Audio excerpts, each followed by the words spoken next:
নমস্কার বন্ধুরা, তোমরা সবাই কেমন আছো? আশা করি সবাই ভালো আছো।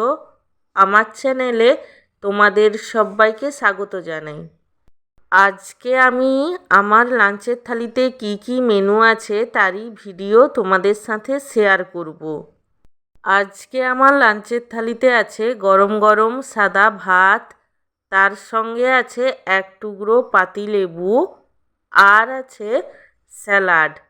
স্যালাডের মধ্যে আছে শসা কুচি, গাজর কুচি এবং পেঁয়াজ কুচি। স্যালাডের পরে আছে উচ্ছে, বেগুন এবং আলু সেদ্ধ মাখা। সব শেষে আছে এক বাটি আলু দিয়ে চিকেন কারি।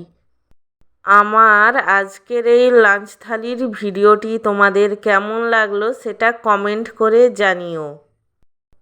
আর ভিডিওটিকে লাইক এবং চ্যানেলটিকে সাবস্ক্রাইব করতে একদমই ভুলো না। সব শেষে তোমাদের সবাইকে জানাই অসংখ্য ধন্যবাদ ভিডিওটি দেখার জন্য।